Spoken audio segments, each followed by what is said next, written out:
Être intelligent ne suffit pas pour réussir. Et c'est un euphémisme de le dire. Beaucoup ne se rendent pas compte d'à quel point c'est vrai. Ils associent systématiquement la réussite à une grande intelligence et un QI supérieur. Et pensent qu'accumuler plus de savoir et de connaissances théoriques, voire analyser les choses, commenter, débattre sur des idéologies, etc. est ce qui va les faire réussir. J'ai été dans ce camp. J'essaie toujours d'en sortir, j'y travaille tous les jours et c'est pour cela que je vous en parle aujourd'hui. Mais j'ai appris à mes dépens que l'intelligence ne suffit pas pour réussir. Et que pire encore, elle peut être un frein et vous entraîner dans un cercle vicieux qui garantit l'échec. Dans cette vidéo, je vais vous expliquer comment l'intelligence peut vous faire échouer. Et je sais que ça peut paraître totalement contre-intuitif, voire ridicule ce que je dis. Parce qu'on se dit que les milliardaires d'aujourd'hui, comme Elon Musk, Jeff Bezos et autres, sont forcément intelligents pour bâtir ce qu'ils ont accompli. Et c'est vrai, personne ne dira le contraire.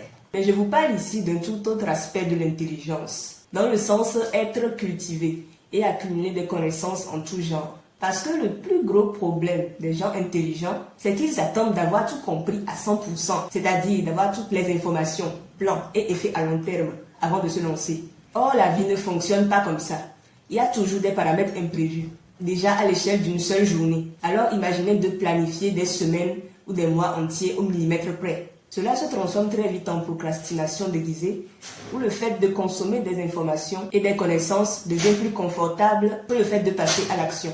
J'en parle justement dans ma vidéo sur le danger et l'arnaque que constitue la lecture rapide.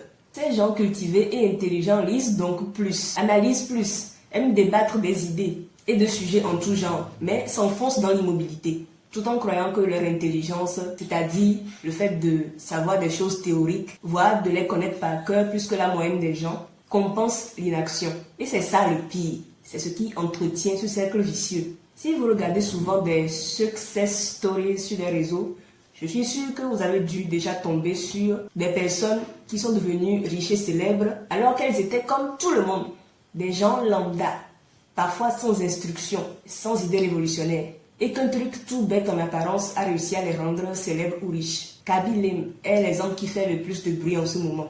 Et il y a plein d'autres exemples comme ça où des gens, sans avoir de culture, sans avoir lu un seul livre, parfois même sans savoir lire, font des milliers d'euros parce qu'ils travaillent de manière bête et méchante dans une niche dans laquelle soit ils sont doués, soit ils ont vu une opportunité et l'ont saisie par l'action, puis se sont concentrés dessus jusqu'à percer. Et ça devrait déjà réveiller ceux d'entre vous qui attendent d'être suffisamment intelligents et instruits par les livres pour faire quoi que ce soit. En tout cas, moi, je peux vous dire que ça m'a réveillé. Je pense qu'il y a aussi souvent un problème d'ego derrière cette tendance à accumuler des informations sans jamais passer à l'action. D'ailleurs, je suis sûre que si vous êtes dans le cas, vous vous sentez encore flatté de revendiquer le mot intelligent, même face au problème que je dénonce ici.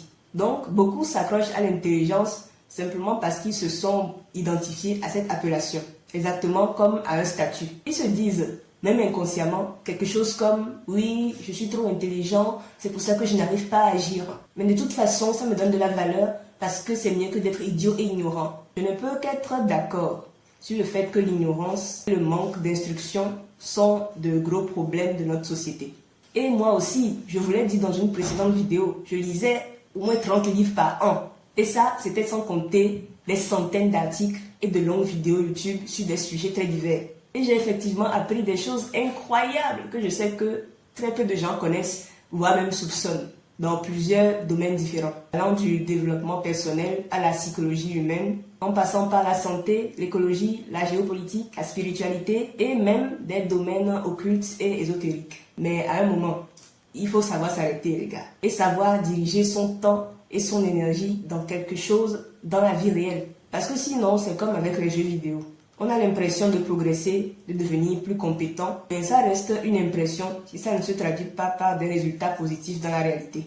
La vérité, c'est que les personnes intelligentes sont tellement dans leur zone de confort vis-à-vis des connaissances théoriques, ça leur réussit tellement bien d'une certaine manière, qu'ils ne veulent pas se confronter dans la pratique à des domaines concrets de la vie réelle dans lequel ils seront médiocres. Ce qui est pourtant normal pour toute personne qui débute dans quelque chose. Or, eux, ils ne veulent pas ça.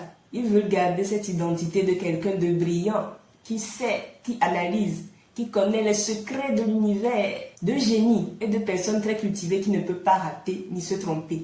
Pour eux, le savoir est devenu une identité au lieu d'être un outil. En vrai, pour avoir déjà pensé comme ça, je peux vous dire qu'on n'agit pas aussi parce qu'on se dit quelque part qu'on vaut mieux que ça. C'est-à-dire qu'on finit par se croire au-dessus du fait d'agir et de se tromper comme les autres pour réussir, ou tout simplement pour progresser. Ah, le niveau d'égarement! Vous voyez, là, on n'est plus dans le cas de ceux qui n'arrivent pas à lire le moindre livre et pour qui commencer à lire serait un effort positif. On est carrément dans l'autre extrême de ceux qui lisent trop, tellement ils n'agissent pas ou pas assez pour obtenir des résultats dans leur vie. Dans leur cas, c'est arrêter de lire et de se complaire dans cette consommation compulsive d'informations ou en fait agir qui serait un effort positif. Parce que, je ne le dis pas souvent, mais consommer trop d'informations, ça vaut aussi pour les vidéos en tout genre sur les réseaux, que ces vidéos-là soient longues ou bien courtes. Il y a un proverbe qui dit « Un con qui avance ira toujours plus loin qu'un intelligent qui reste assis ». Eh bien, je pense qu'il n'y a rien de plus vrai. Et à choisir, personnellement, je préfère être la conne qui avance. Mais je vous avoue que je n'ai pas toujours compris les choses de cette manière-là. Car comme je le dis, moi aussi je lisais et j'analysais énormément. Mais je préfère désormais largement apprendre par l'action et échouer tôt.